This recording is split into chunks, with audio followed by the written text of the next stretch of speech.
Hello there, everyone. This is Commodore Urban again, and the video I want to talk about today, this is kind of a special video because I had to figure it out there for a moment because today is April 10th of 2019.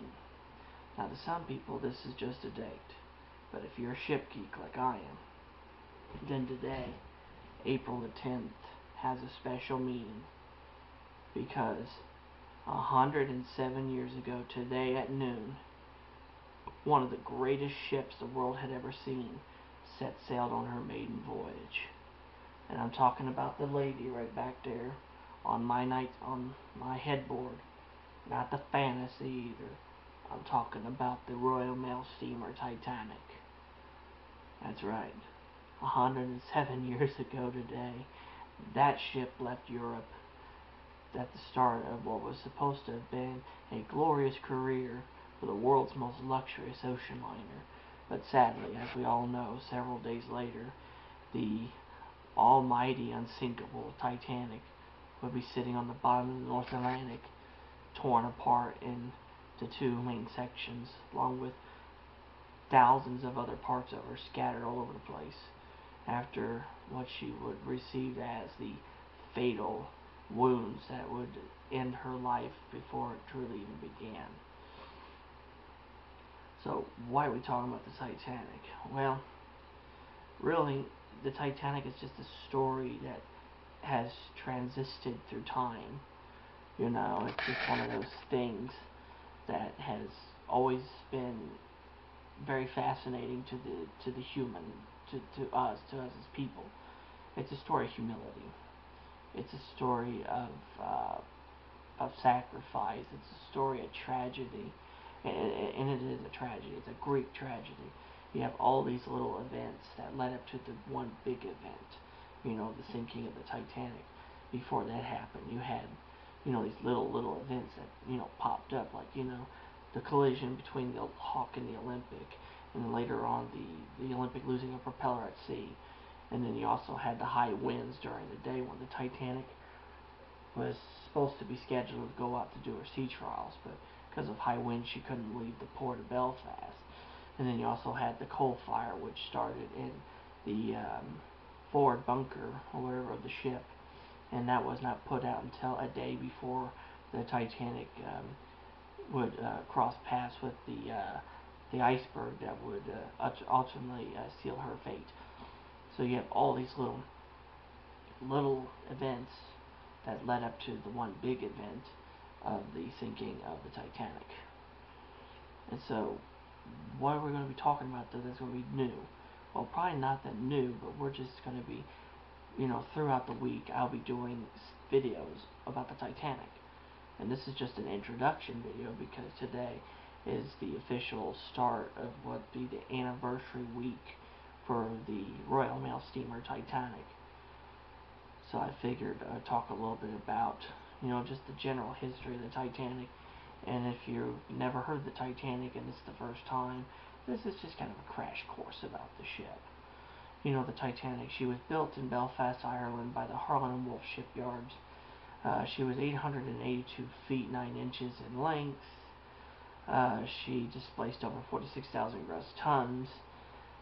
She was powered by 29 boilers, which the steam from the 29 boilers, 24 of them being double enders and 5 being single enders, powered, two massive reciprocating steam engines, which those powered the outer screws or your wing screws, and then the leftover steam from those engines was piped into a center forward ahead only turbine of the Parsons design, which turned the central propeller, and then that was all an enclosed system.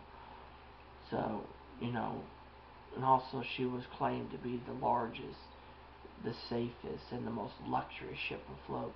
She definitely was the largest ship afloat, and she definitely was the most luxurious. Now, safest, that's a little bit of an understatement, because the Titanic, way she was designed with 16 watertight watertight bulkheads that separated her into 15 watertight compartments. Now, the highest of the bulkheads was in the very nose of the ship. Now, the worst thing that the designers of the Titanic, primarily being Thomas Andrews and Alexander Carlisle, their idea was the worst collision that could be thought of was a head-on collision, like into a rock or something or another ship. The ship would take on so much water and she'd go down so far down. Well, they were able to come up with the idea for that. But what they didn't realize was what happened to her the night she sank. When the iceberg grazed the forward section of the ship from the very front until about a little past the first funnel, that much of the under portion of the hull had been opened to the sea, and it wasn't a big giant tear either like people thought for years. It was just small bits and bangs, and just the iceberg literally just rubbed up the side of the hull, pushing in plates and popping rivets off, and just basically like opening up seams. Just opening up the seams where her hull was stitched together and water going in. And they said if you was to take all the damage and put it into one hole, that hole would be the size of a standard door. So yeah, the hole the size of a door stretched for about 100 some odd foot length, and that was the damage given to the Titanic by the iceberg. It's not that big of a deal, but it was just enough damage to push the safety features of the ship over the edge to where the ship was screwed. And so, several hours later, after the initial impact of the iceberg, the ship raises so far out of the water and then she splits. Not like in the dramatic form of the James Cameron film, we actually have found out that since that is total bullshit, that did not happen like that, and it didn't break where it showed either. In reality, they found out that the actual breakup occurred in front of the third funnel instead of between the third and fourth funnels. It happened at the third funnel. So she technically actually broke in half, like evenly right in half. So, and then the back fell back, and then it went over on its side, and then it went down. It didn't go all the way up in the air, and it just went down like that. It kind of went at an angle like this, and then just slid under. And that was it. She was gone. And then the poor people in the lifeboat stuff had to listen to moans and screams and stuff for about a half hour or so until those died off, and then waited several more hours until daybreak when the Carpathia arrived and picked everyone up and took them back to New York. And then on the 18th of April, the Carpathia steamed into New York and brought with her what was left of the Titanic and her complement of passengers and crew. So, yeah. Some messed up shit. But like I said, this is just, like I said, an introduction video to the 107th anniversary of the Titanic. I'll be doing a few more detailed videos. I'll do a couple of book reviews about the Titanic. I'll do a model rewind, meaning I'll talk about one of my Titanic models I've built, and it'll be a rewind of a video I did, but I'll just do a new one for the 107th anniversary, and I'll have a few things figured out. But so, and one other thing, I'll be showing you guys my collection of Titanic books too. That's another video I want to do. I'll be showing you guys all the books I have about the world's greatest ocean liner, as the title of that one says, The Legacy of the World's Greatest Ocean Liner. So yeah, I hope you guys enjoyed the video,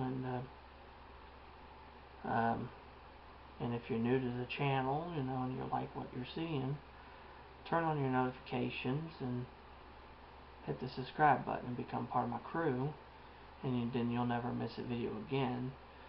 And so yeah, I also want to take a moment too and just I want you guys to remember,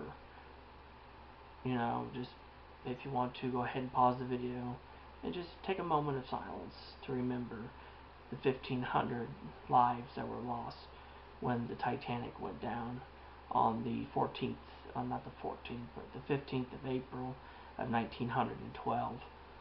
And for everybody that had to, go through that horrible hell of a night and have that stuck with them for the rest of their lives, just have a moment of silence for them, please. And thank you very much for keeping the memory of the ship and her passengers and crew alive. And until next time, this is Commodore Irvin saying have smooth seas and clear skies. Happy sailing with you, and God bless, and you take care now. Alright, good day.